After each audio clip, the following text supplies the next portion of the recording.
আর মাত্র জাস্ট কটা দিন, তারপরে শুরু হতে যাচ্ছে মাধ্যমিক পরীক্ষা। জীবনে প্রথম এত বড় কোনো একটা পরীক্ষার মুখোমুখি হতে যাচ্ছ। ভয় তো অবশ্যই লাগবে, কিন্তু প্রস্তুতিটাও লাগবে সেই লেভেলের। পরীক্ষা তো দিতেই হবে আর রেজাল্টও ভালো করতে হবে, কিন্তু আদেও ভালো হবে কি, এই প্রশ্ন নিয়ে আর দ্বিধায় না থেকে ভিডিওটা সম্পূর্ণ দেখো।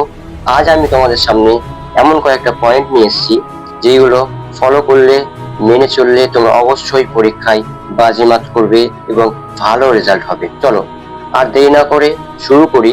কিন্তু আরো একটা কথা বলি, চ্যানেলে নতুন হয়ে থাকলে অবশ্যই আমাদের চ্যানেলটিকে সাবস্ক্রাইব করে রাখো এবং বেল আইকনটি দেবে রাখো পরবর্তীকালে আবার এরকম কোনো ভিডিও পাওয়ার জন্য, এবং লাইক শেয়ার করে বন্ধু হয়ে পাশে থেকো।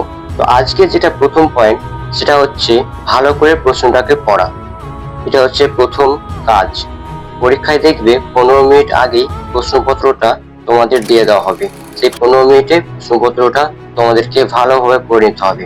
তারপরে কি করতে হবে, 2 নম্বর পয়েন্ট হচ্ছে প্রশ্নটিকে ভালো করে টিক করা, এবং প্রশ্নগুলো যেগুলো তোমরা পারবা সেগুলোকে আগে টিক করে দিবে।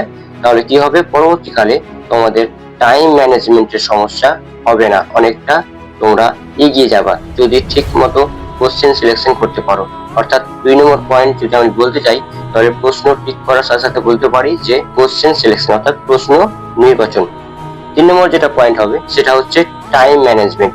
এটা সব থেকে গুরুত্বপূর্ণ একটা ইম্পর্টেন্ট জিনিস, যেটা পরীক্ষায় প্রায় আমাদের সাথে ঘটে থাকে, যে টাইম ম্যানেজমেন্ট করতে না পারলে আমাদের পরীক্ষা খারাপ হয়ে যায়। তো পরীক্ষা ভালো করার অন্যতম একটা উপায় হচ্ছে টাইম ম্যানেজমেন্ট, ঠিক মতো টাইমটাকে আমাদেরকে ম্যানেজ করা। এই টাইম ম্যানেজমেন্টটা আগের দুটো পয়েন্ট যদি ঠিক মতো মেনটেন করি তাহলে এটা অটোমেটিকলি হয়ে যায়। 4 নম্বর যেটা হবে সেটা হচ্ছে খাতা পরিষ্কার রাখা।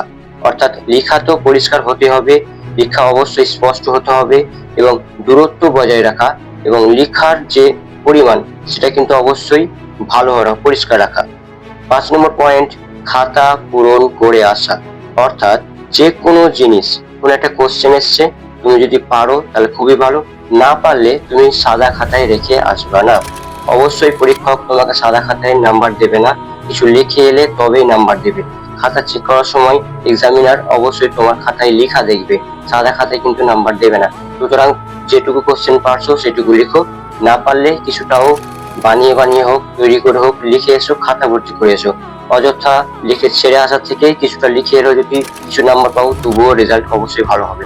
পরীক্ষার সময় মনে রাখবে শেষ আরো একটা জিনিস, যে প্রশ্ন যেগুলো আসবে তাদের মধ্যে খন্ড খন্ড যেগুলো প্রশ্ন থাকবে সেগুলো বেশি করার চেষ্টা করবে।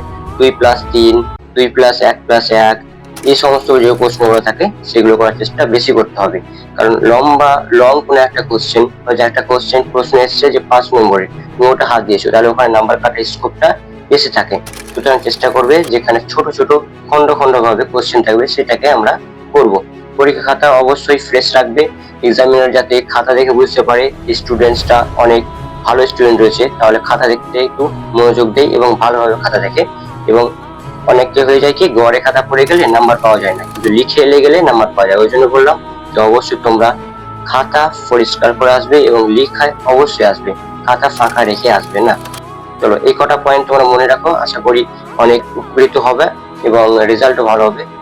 তো আবারও তোমাদের মাধ্যমিক পরীক্ষার অগ্রিম শুভেচ্ছা জানিয়ে ভিডিওটি শেষ করছি, এবং আশা করছি তোমাদের সকলের পরীক্ষা ভালো হবে, এই শুভকামনাই করি। ধন্যবাদ।